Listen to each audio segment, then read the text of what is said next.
নমস্কার বন্ধুরা, মানবীর রান্নাঘরে আপনাদের সবাইকে স্বাগত জানাই। আমার আজকের রেসিপি পাইনঅ্যাপেল ফ্রাইড রাইস।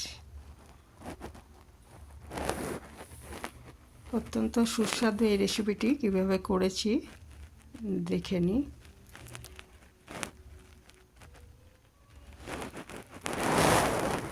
এটা কিন্তু শুধুই খাওয়া যাবে, মানে এতটাই ভালো হয় খেতে। এখানে আমি পাইনঅ্যাপেল নিয়ে নিয়েছি, ছোট ছোট করে টুকরো করে নিয়েছি।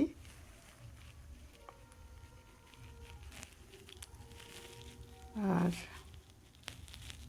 1 গ্লাস বাসমতি চাল ভালো করে ধুয়ে এটা 20 মিনিটের জন্য ভিজিয়ে রাখবো।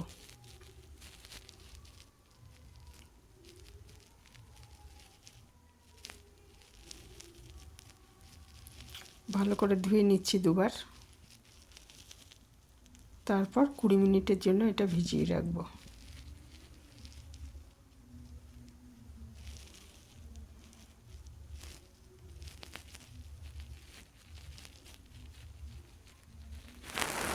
কুড়ি মিনিটের জন্য ভিজিয়ে রাখলাম। আর এইদিকে ওই পাইনঅ্যাপেলগুলো টুকরোগুলো আমি একটু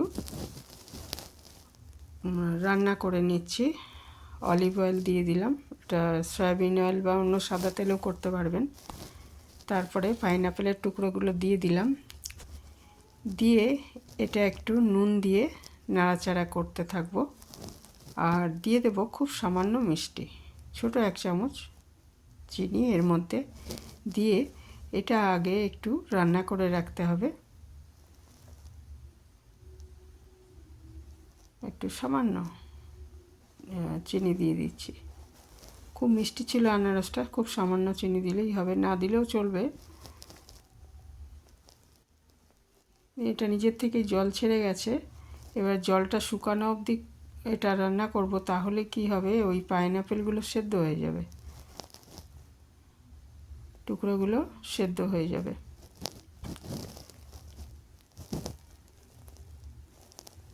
আর পুরো জলটা শুকিয়ে গেলে এটা আমি একটা পাত্রে তুলে রাখবো।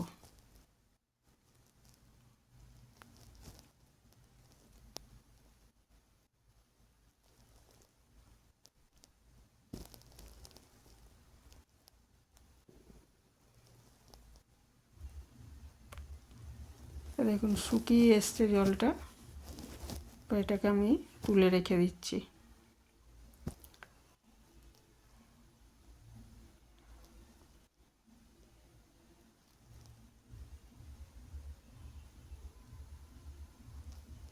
আর এরপর আর মিনিট 20 পার হয়ে গেছে।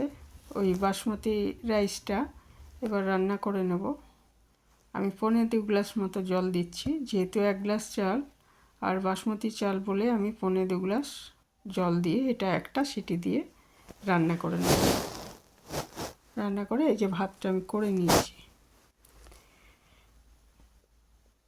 আর এখানে আমি একটু গাজর আর 3টে কাঁচা লঙ্কা কুচিয়ে নিয়েছি, আর সামান্য মটরশুঁটি নিয়ে নিয়েছি, ফ্রোজেন মটরশুঁটি। এটা কড়াইতে সাদা তেল আবার দিয়ে দিচ্ছি, দিয়ে একটু কাজু আর কিশমিশ ভেজে তুলব। কাজুটা আগে দেব, কিশমিশটা একটু পরে দেব, কারণ কাজুটা ভাজতে একটু বেশি সময় লাগবে।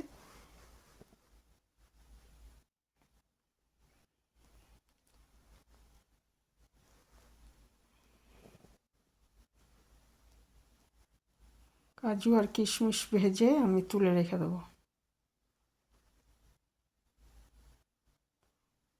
কিশমিশটা দিয়ে দিলাম, এই দুটোই একেবারে একসাথে। কাজুটা কিছুটা ভাজা হয়েই গেছে।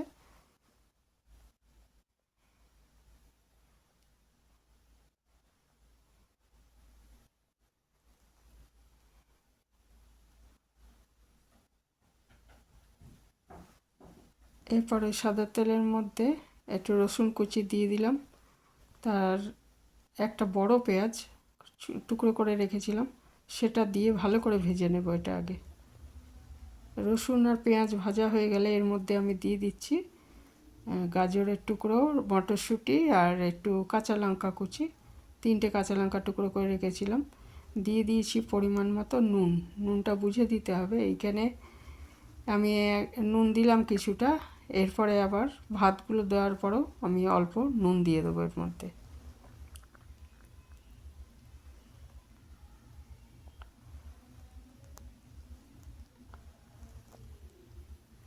এটা ভাজা হয়ে গেছে, যতক্ষণ না ওটা সেদ্ধ হয়ে যায়, ভাজা হয়, ততক্ষণ করতে হবে। গাজর আর মটরশুঁটির কথা বললাম। আর এরপরে আমি এর মধ্যে ভাতগুলো মিশিয়ে দিচ্ছি। ভাতটা প্রেসার কুকার বদলে আপনারা হাঁড়িতেও করে নিতে পারেন। হাঁড়িতে করলে 80% মতো ভাতটা রান্না হলে নামিয়ে নিতে হবে আর কি। তারপর আমার প্রেসার কুকারেও কিন্তু আমি একটা সিটি দিয়েছি এবং গ্যাসটা একটু আগেই বার করে দিয়েছিলাম, সেই জন্য ভাতটা এরকম ঝরঝরে হয়েছে। ফ্রাইড রাইসের ভাত ঝরঝরে না হলে ভালো লাগে না, তো প্রেসার কুকারেও ভালোই হয় যদি ঠিক মতো করা যায়। আর একটু নুন আমি দিয়ে দিলাম চালটা দেওয়ার পর। এবার ভালো মতো সব মিশিয়ে দিচ্ছি।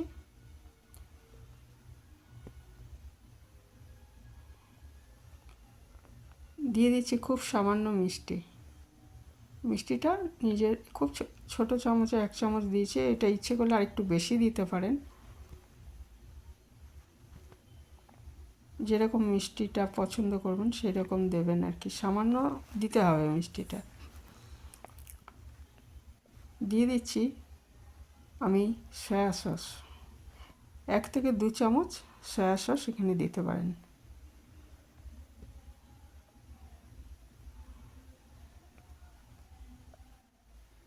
সয়া সসটা দেওয়ার পর সব ভালো আবার পুরোটা ভালো মতো মিশিয়ে দিয়েছি এবং এরপর রান্না করে রাখা আনারসের টুকরোগুলো আমি দিয়ে দিলাম।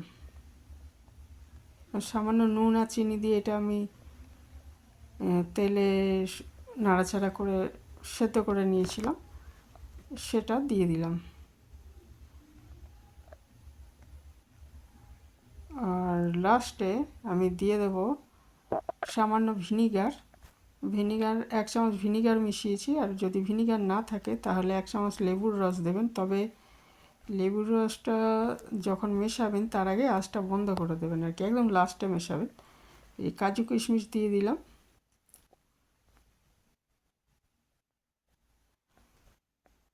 কয়েকটা কাজু কিশমিশ সাজানোর জন্য রেখেছি। কয়েকটা কাজু কিশমিশ আর আনারসের টুকরো, বাকিগুলো আমি সব মিশিয়ে দিয়েছি এটার মধ্যে।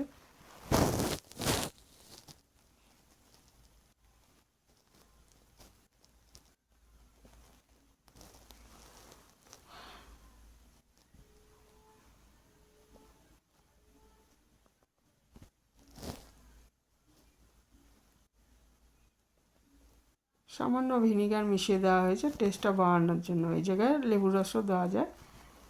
Sweet and spicy pineapple rice একদমই রেডি।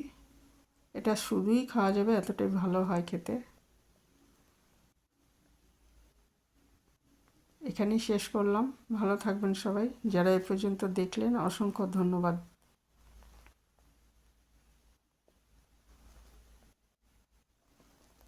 আর নতুন বন্ধুরা কেউ এসে থাকলে চ্যানেলটা সাবস্ক্রাইব করার অনুরোধ রইল।